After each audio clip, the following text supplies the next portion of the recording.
J.J. McCarthy can't find T.J. Hawkinson. Plastered everywhere. My face with an X through the spot. That is what it is. Just pick a winner. Ours catch, though. Ours catch, though, Jay. Well done. Yeah, well done. baby. Nice Take job. the Nice floor. job. There you I'm go. going to sit this segment out. Yeah, good. I don't know anything about these teams, obviously. J.J. McCarthy. Honestly, what do you make of the J.J. McCarthy performance? Yeah. He looked like he was, I was thinking, like, maybe they should bring Carson Wentz in. To be honest with you, it was very similar to a lot of college performances where you watch the first half and you're like, this guy's just rattled and overwhelmed, and then he just finds a way. Yeah.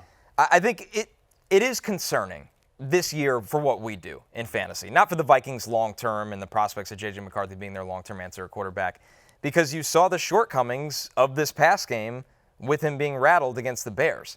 That's where it concerns me. And he got going at Justin Jefferson, but a lot of other guys, it never got going. So, I mean, he's a rookie quarterback, really, because of the injury he had last year, where it is his first year. But I was concerned with just how overwhelmed he looked, and the processing speed was not great. Yeah, he reminded me of like a pitcher who can throw a 100-mile-an-hour fastball, which he does throw with his arm, and no off-speed stuff, doesn't really understand the strategy. Like, it was like when the one thing he's got isn't working, it's sort of deer in the headlights. Yeah, I mean, credit to him, because that is a crazy spot to be in and to kind of rally yourself and rally your team, and you saw how much that team loves him after the game.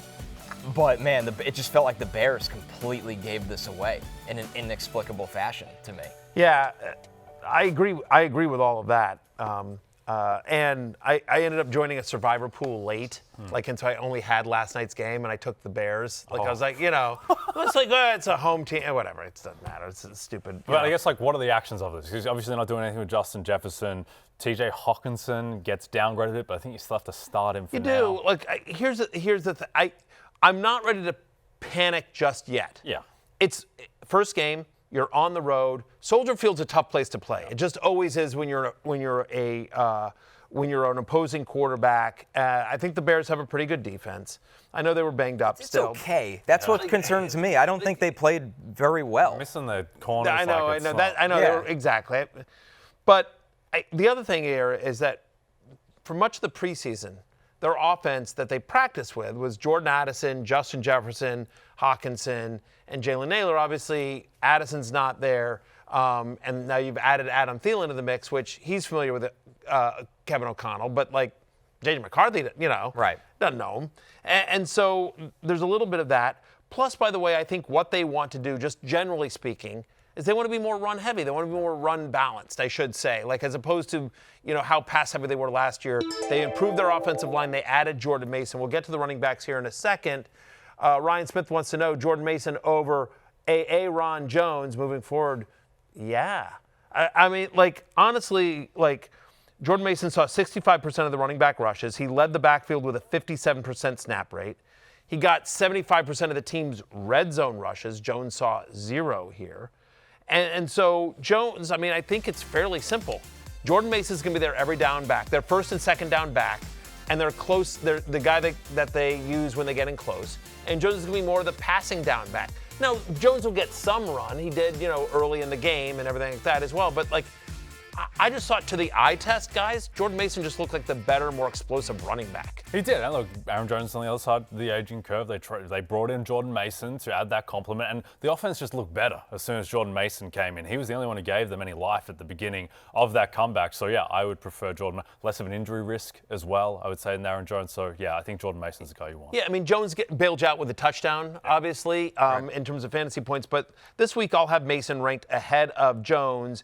I don't think there's, to your point about, what do you do with all this? I don't think there's anything to do other than the fact that, you're not, rushing out to pick up Jalen Naylor or Adam Thielen on the waiver wire. If had they had big games, maybe you would be.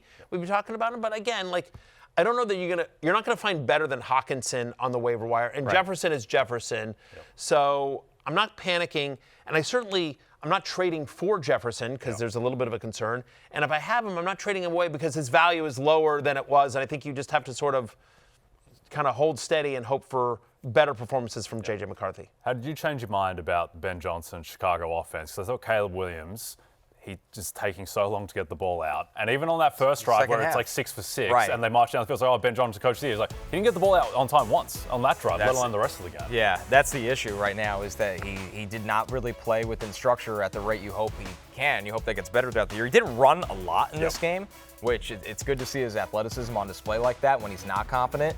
58 rushing yards. DeAndre Swift gets the bulk of the rushing carries, and it was nice to see Rome Odunze get that touchdown at the end. I know that was kind of not a fluky play, but it was surprising they threw in that situation. Ben Johnson-ish play. But a very Ben Johnson-ish play for Rome Odunze. Yeah, tough night at the stadium for DJ Moore here. I'm a little concerned about him, honestly. What about Colson Loveland? Yeah, I mean, Colson Loveland, you can't start him until you see it. Like, he's on the wrong side of that.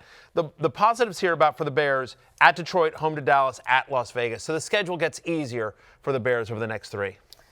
Hey, it's Matthew Berry from NBCSports.com and RotorWorld.com, and I want to thank you so much for watching whatever it is you just watched, or if nothing else, being too lazy to click out of the autoplay after this video started, after whatever it is you actually wanted to watch finished. But now that you're here, I'd like to take a moment here to ask you respectfully now, okay? I'm asking you respectfully to subscribe to the NFL on NBC YouTube channel.